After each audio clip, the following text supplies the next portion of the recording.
Mesdames, Messieurs, bienvenue à vous toutes et à vous tous qui nous captez à ce moment. C'est l'heure de votre journal sur la télévision communautaire et en voici les principales articulations. Massacres à répétition dans la région de Beni. La société civile du territoire de Beni estime que c'est les commerces du cacao et d'autres ressources naturelles qui alimentent ces tueries. Cette structure citoyenne dénonce l'implication de certains éléments FRDC ainsi que des civils dans cette pratique. En réaction, le porte-parole des opérations Sokola 1 Grand Nord nie ces accusations et demande des preuves. Le mois de novembre est connu pour les sauterelles la Boutembo. Les ramassages de ces insectes drainent des foules, essentiellement des enfants. Un moment de violation des droits de ces derniers, dénonce le Parlement des enfants qui dit avoir enregistré certains cas de viol parmi ces jeunes filles, parmi lesquelles les jeunes filles alors. Le PARD en appelle à l'encadrement de cette pratique. Mesdames, Messieurs, voilà quelques titres. Restez avec nous pour l'intégralité de ce journal.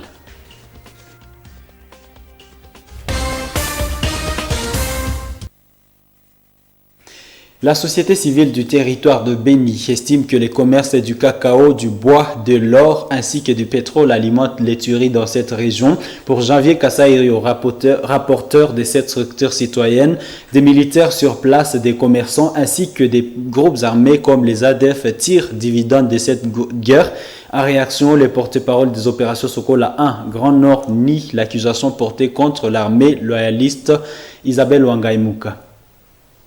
Dans une interview avec Moto TV, la société civile de Beni, via son rapporteur, sans détenir la preuve de ce qu'il avance, estime que les clandestins qui exploitent de l'or, du pétrole, du bois ainsi que du cacao n'ont pas intérêt que la guerre de l'ADF finisse. Parmi ces clandestins, il cite des commerçants, des groupes armés ainsi que certains militaires FARDC. À côté de ça, il n'écarte pas l'hypothèse de l'occupation des terres par des immigrés, bien que le commerce du cacao et du bois en soit la cause majeure. Nous pensons que cette guerre a une dimension économique. Cette dimension n'est pas seulement à fixer sur le cacao. Il est évident que le cacao fait partie des facteurs qui alimentent les conflits ici. Donc il s'observe qu'il y a même des institutions qui viennent pour l'achat de cacao. Alors, ils utilisent même ces mêmes ADF pour la récolte parce qu'imaginez les gens ont fouillé leurs champs.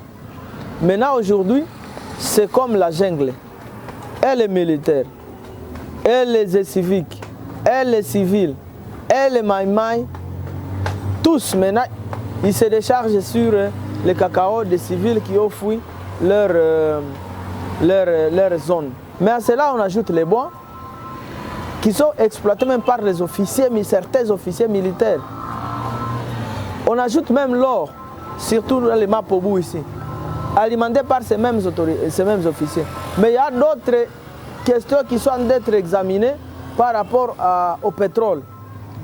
Tout le pourtour de Kainama. Interrogé par Moto TV, le lieutenant Anthony Mwalouchaï, porte-parole des opérations Sokola 1 Grand Nord, rejette les accusations portées contre les FARDC. Il rappelle que la mission de l'armée loyaliste est de traquer l'ennemi et non de coaliser avec lui. Il demande ainsi à ceux qui peuvent avoir des accusations fondées à ces sujets d'apporter des preuves à la justice pour que les concernés répondent de leurs actes.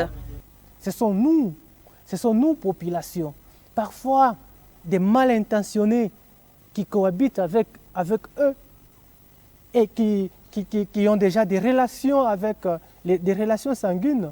Ces gens-là ne veulent pas dénoncer. Et ces gens-là, ils passent tout leur temps dans des réseaux sociaux pour diaboliser nos troupes sur le terrain. Et je pense que l'auditorat est là. Je pense que nous avons la justice militaire et l'armée ne fait pas de commerce. Les membres de l'armée ne sont pas autorisés à faire des commerces. Mais si vous avez des accusations, si vous avez des preuves sur ces accusations, je vous demanderai tout simplement de saisir la justice en déposant ces épreuves et en dénonçant le nom de l'officier en question et nous allons faire le travail. Ces derniers temps, les massacres des civils commis par les ADF s'intensifient dans les territoires de Beni. D'après la société civile locale, cette guerre comporte aussi une dimension économique au profit de certains Congolais, dont des habitants de Beni qui protègent des intérêts personnels au détriment de l'intérêt national. Les ramassages des sauterelles ne cessent de drainer des foules, essentiellement des enfants, jusqu'à tard dans la nuit. Ces activités deviennent de plus en plus intenses. Pour le Parlement d'enfants de Butembo, ces moments sont susceptibles d'être à la base des violations des droits des enfants et appellent les parents à assumer leurs responsabilités. Le PARD déclare avoir reçu écho des viols sur les jeunes filles à la quête de ces insectes. Francine Moussoa, reportage. Cette ambiance est celle qui a régné la nuit du mercredi à ce jeudi 26 novembre, ici au quartier Boutete, ainsi qu'en plein centre-ville de Butembo. Il est 1h du matin, quand enfants, jeunes adultes, tous s'adonnent au ramassage des sauterelles à la lumière du projecteur. La tendance est telle que les enfants sont plus nombreux à la recherche de ces insectes comestibles et très lucratifs. Ici à Voubangué, jusqu'à ce moment où il sonne 3h du matin, cette frange d'enfants continue à errer à la recherche des sauterelles. Une situation qui inquiète le Parlement d'enfants Butembo-Lubero au vu des risques que courent ces enfants à ces heures tardives. Cette structure dit avoir enregistré des cas de viol dans ces circonstances. Dire qu'une enfant fille s'émuxe la nuit à ses activités, il y a un risque qu'elle soit agressée sexuellement. Et donc ça, c'est une des conséquences néfastes. Au-delà de cette question, il y a des enfants qui sont tambonnés. C'est une des conséquences. Au-delà de cette question, il y a aussi les enfants qui se perdent, les enfants qui se trouvent sans accompagnement, sans vraiment une personne qui soit à responsabilisation de toutes ces questions. C'est vraiment ça, à titre exemplatif, toutes les conséquences que nous pouvons souligner quant à la question, à la situation. Et vous avez déjà enregistré quelques cas? Bon, certainement, nous avons déjà enregistré, mais pas assez. Nous avions enregistré, c'était vers Katwa. C'est là où il y avait beaucoup d'enfants pendant cette période, mais ce n'est pas assez, c'est juste des enfants. Victoire Moussongora demande aux parents d'assumer les responsabilités en encadrant leurs enfants. Aux propriétaires des pièges pour sauterelles, le président du Parlement d'enfants Butembo-Lubero lance un appel à limiter l'accès aux enfants vers les heures nocturnes. Soit à l'école, on ne parlait de ramasser les sauterelles. Au-delà de cette question, nous leur avons demandé à ce qu'ils ne puissent pas ramasser ces sauterelles dans des endroits qui sont risqués. Également les parents qui sont bien sûr le centre même de protection des enfants, nous leur avons demandé beaucoup plus de retoucher la responsabilité. Il faut demander aux personnes qui ont des pièges de sauterelles à vide de pouvoir interdire toute fréquentation des enfants dans ces endroits. Le Parlement d'enfants Butembo-Lubero envisage d'accentuer la campagne de sensibilisation dans ce sens. Chaque 26 novembre, le monde célèbre la journée des enfants des rues. Il s'agit d'une journée spéciale qui reconnaît la force et la résilience des millions d'enfants des rues à travers le monde. En ville de Butembo, certains enfants en rupture familiale sont encadrés par la congrégation des pères missionnaires comboniens dans le cadre de l'apostolat des plus pauvres et des abandonnés. Grâce à Niki, reportage. Selon le père Gaspard, la congrégation des missionnaires componiens s'occupe de l'encadrement de ces jeunes en rupture familiale depuis plusieurs années, alors qu'ils faisaient leur apostolat auprès des enfants de la rue. Vers les années 2015, les missionnaires componiens ont décidé de chercher un abri pour assurer un encadrement plus efficace. Depuis des années que nous, comme missionnaires componiens, sommes en train de suivre cette situation des enfants en rupture familiale, comme aussi des enfants de la rue. On avait commencé, disons, en les suivant au long de la rue, là où ils se trouvaient.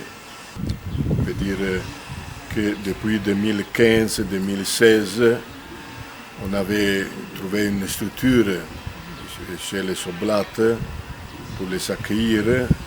Voilà une maison que les Oblates avaient mis à notre disposition.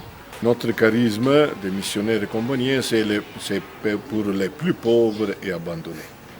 Plusieurs causes sont à la base du vagabondage des enfants. Rencontrés dans des centres d'encadrement, certains enfants expliquent leur situation. Ce qui me poussait à rester dans la rue, c'est de l'argent. J'aimais beaucoup l'argent. Mais actuellement, je ne me soucie plus de cela depuis mon encadrement dans cette maison.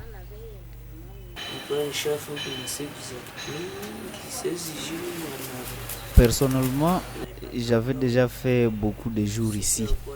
Et à un moment donné, je suis allé faire encore une fois le vagabondage à ville. J'ai été tabassé là-bas.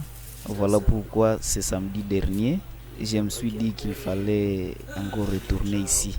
J'ai beaucoup de problèmes liés à la vie qui me poussent à faire le vagabondage. J'ai quitté la maison le dimanche passé. Je suis resté dans un premier temps en ville.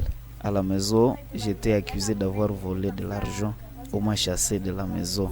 Mes parents ont déjà voyagé pour Kassindi. Je reste avec ma tante paternelle. C'est elle qui m'a chassé. Je suis d'Oicha, précisément à Massosi. Je suis arrivé ici par mauvaise compagnie. C'est un ami qui m'a amené jusqu'ici. Il disait avoir une famille à Beni, mais ce n'était pas vrai. Quand nous avions manqué d'abri à Beni, nous sommes venus jusqu'ici à Butembo. Nous sommes restés en ville pour la récolte des sauterelles. C'est après que je suis venu ici avec un ami dans ce centre. La journée mondiale des enfants de la rue est célébrée depuis 2009. Elle a été initiée par l'UNESCO pour la Convention relative aux droits des enfants. En 2018, le consortium pour les enfants de rue avait lancé une campagne intitulée 4 étapes pour l'égalité. Un appel au gouvernement du monde entier à prendre 4 mesures pour réaliser l'égalité des enfants de la rue. Ces mesures sont notamment s'engager pour l'égalité, protéger chaque enfant, fournir l'accès aux services et créer des solutions spécialisées.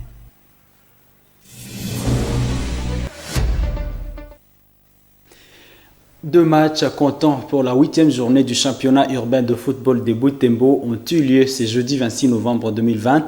À 14h, le FC Robusta a battu les DC Horizon et à 16h, l'US Okozaki a consolidé sa position du premier sur les classements en ayant raison du FC Étincelle. Grâce Kanik encore une fois. C'est ici au stade Matokeo que les deux rencontres se sont jouées. Le FC Robusta a difficilement gagné le Daring Club Horizon par score d'1-0. Kasere Kalwanga, capitaine de FC Robusta, se réjouit de cette victoire vu que son équipe frôlait la relégation. En tout cas, nazisikia mzuri, tulikuwa mzone de relégation, tunatoka mzone de relégation. Tunakuwa na 9 points. De son côté, Kambal Pelouse, capitaine du Daring Club Horizon, très déçu, accuse la fatigue de ses coéquipiers qui ont cédé vers la fin du match.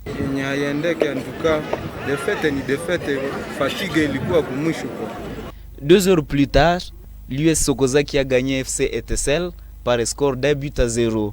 Dans le championnat de la 2e division, 2 matchs sont au rendez-vous ce vendredi 27 novembre. Nouvelle Génération jouera Lyon Féroce à 14h.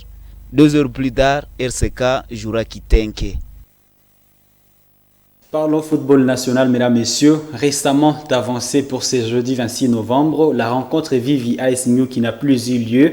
Elle a été repoussée pour la date initialement fixée par la Linafoot Division 2, c'est-à-dire le dimanche 29 novembre.